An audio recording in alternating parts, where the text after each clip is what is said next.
The Man Curse is a novel that also serves as a kind of fictional self-help book because it aims to inspire women to overcome the patterns that attract dysfunctional love into their lives. It's about generational curses and destructive cycles, as told through the story of Mina Butler, a professional woman working to break the man curse and become the first woman in her family to marry. But is Mina truly cursed, or is it all in her head? Here to tell us more about her first novel, which will be published by Simon & Schuster on November 16th, is the author, media veteran, and activist, Raqiyah Mays. Welcome to BK Live. Thank you for having me. Raqiyah, so nice to meet you. Good to meet you too. We want to talk all about your career and everything like that. Let's start with the book. What inspired you to write your novel, The Man Curse? Thanks for asking. You know, it took me 10 years to write this novel. And it started where there were women in my family. It was a sarcastic thing. It was a joke, talking about we're cursed when it came to relationships. And then as I began to travel the country and talk to other women, and women of all colors, and some gay men would say, I feel like this curse runs in my family. I feel like I'm cursed.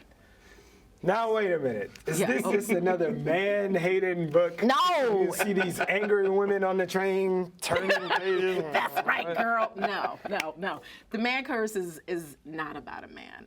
It's about a woman, and it's about sometimes what some of us tend to do to block ourselves from the healthy love in our lives. So, you know, some of us have cycles of attracting the same type of guy over and over again, and we can complain about that guy. Some men are caught up in that cycle, attracting the same woman, but then it's like, yeah, but you picked him or you picked her, so it always goes back to yourself. So what have you learned in terms of people out there that might say they're afflicted by this man curse? How can they break the man curse? Well, I believe in the law of attraction. I believe in power of the mind, that, you know, you name it and claim it. You know, words are power. I'm a writer, so everything we say, you're a speaker. What we say is our reality and can become our reality. So if you feel like you're cursed, you live a cursed life. If you feel all men are dogs, well, then you tend to attract men that are liars and men that are dogs. So you manifest your reality through your thoughts and through your words. So if you think you're cursed, well, you're cursed. But some people may say, well, I'm not trying to think about a bad man and bring that into my life. How do you break that, whether you recognize or not those negative thought patterns? That's a good question. How do you get your thoughts to bring in a good man? Yeah, well, you know. Or a woman, for that matter. I mean, I just love hearing you ask that question. Right. So good. Well, because I always hear positive thinking. You have to think positive and attract. But how do you do that? First step. Right. Well, that's a big thing that's explored in the Man Curse, where, you know, a lot of what Mina's dealing with are things that she saw growing up that she's not conscious of. So then we go into the subconscious, where a lot of these things she doesn't realize until she actually reads self-help books. She goes to therapy. Let's talk about mental health. And by sometimes talking to someone and hearing what you're saying, you say, I can't believe I just said that. And it brings those subconscious thoughts to the conscious. So it's about self-help and getting the help you need. So what do you think, just on a personal level, as you walk and meet people around the country, what are the top issues that people face and deal with their interpersonal love relationships? I mean, it all starts with yourself. It's self-love. You know, there are plenty of people that walk around and feel like they're confident, but oftentimes it's just on the exterior. When you really get in. When they can't go home and take off that mask, that's not really how they're feeling. Or sometimes they don't want to go home because they don't want to be by themselves. They'd rather stay at work all day or be out and stay busy instead of sitting with themselves and really feeling those emotions that come. That's when we need to work it out. And I'm not a relationship guru, don't get me wrong, I've made my mistakes. But I like to say that I wrote The Man Curse from the perspective of what I would tell myself, my 20-year-old self. Hindsight is 20/20, right? So you got a man? I am in a relationship, yes. It's going pretty well. Wish me luck. Not a book, y'all. She found one. That's a good endorsement. You don't have the curse. No. And I don't want to believe in that. And I don't want anyone to believe that they're cursed. You know, I don't like generalizations. You know, I don't think all people are the same. I think we manifest our own realities and we choose who we want to be every day. But wouldn't you think that writing a book called The Man Curse might bring that curse towards you? No, I don't know. Never mind. I don't know. You're focusing on your book. Books are long. It's your first novel. You're a radio personality. You're a journalist. Yes. How does that short form writing influence you writing the novel and vice versa? Wow. Well, you know, I know that my purpose finally in life, and it's to inspire and motivate, whether it's through my writing of novels like The Man Curse, whether it's through my speaking on WBLS, where I'm a radio personality in New York. So that's what I work to do, is to definitely be conscious and inform and motivate, you know, through the written or through the spoken. Well, we know about your activism that you've taken up on behalf of young people and people of color. Absolutely. And this is, like, if you think about it, this is another form of activism. It may be like less overt, but you're still out there affecting change.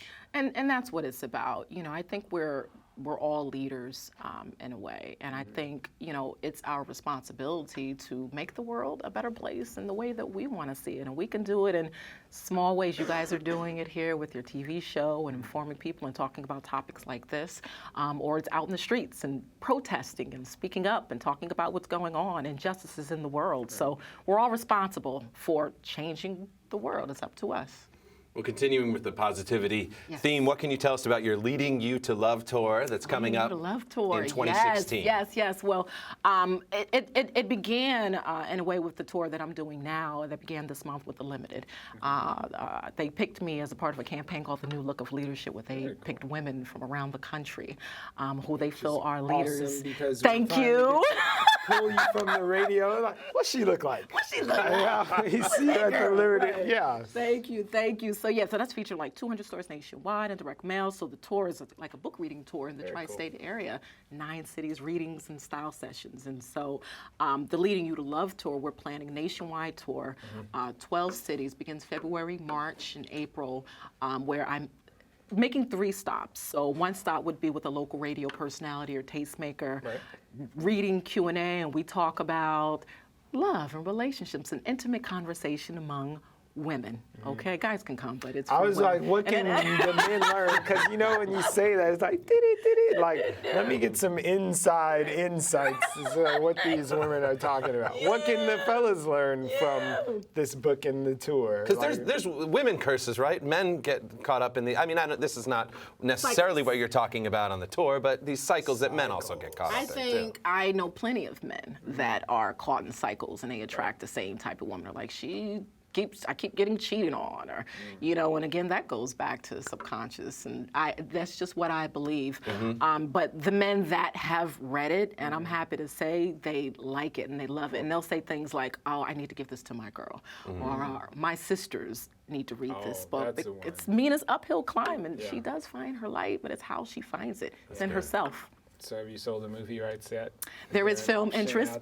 Please say that. Put that energy out there. Not yet. We're working on, but there is film interest. So whatever happens, I'm just happy to have my art out into the world. It's a big deal. Well, if you can pull any strings, just remember to get Brian in the film. Oh, you need a role? I want to be the dirtiest, low downest. I want women to spit on me when I walk down the street. I want to be that guy. You want to be a villain? I want to be just like grimy. Okay. Raqiyah Mays. You're also an actress yourself, right? What can you tell us about that? I have done acting. I performed 5 years off Broadway with a show called Platinos and Collard Greens. Yeah, you did. Yeah, did you see that show? I've heard about it. Good, I've never gotten a chance to see it, but everybody who I know said it was amazing. It was an amazing show. So I was with the cast for 5 years, off Broadway, toured the entire country. That was an amazing experience. See, we get that in this city more than anywhere else, I think, the ethos of the Platinos and Collard Greens. But, like, how do you think, because I know it's been around the country, how do you think other people are getting it outside of the New York experience after your, like, 5-year arc there, when we are so close, but other parts of the country people might be a little more segmented and not mixing as freely as we do? Well, I mean, I think it resonated with different audiences. You know, it was about, it's not interracial love, but it's about love from different cultures and backgrounds. And sometimes we can experience that with, you know, 2 different religions coming together, you know. So I think it resonated from that experience of people coming from 2 different backgrounds and demographics. You know, just one person came up with money, the other person didn't come up with money. So that resonates with everyone. What about one person who has a curse and the other who doesn't? Because really, like, if you are someone who's gotten gotten it together relatively well. You get Like to me work and Brian. on time. Okay, yeah, like you guys, point yeah.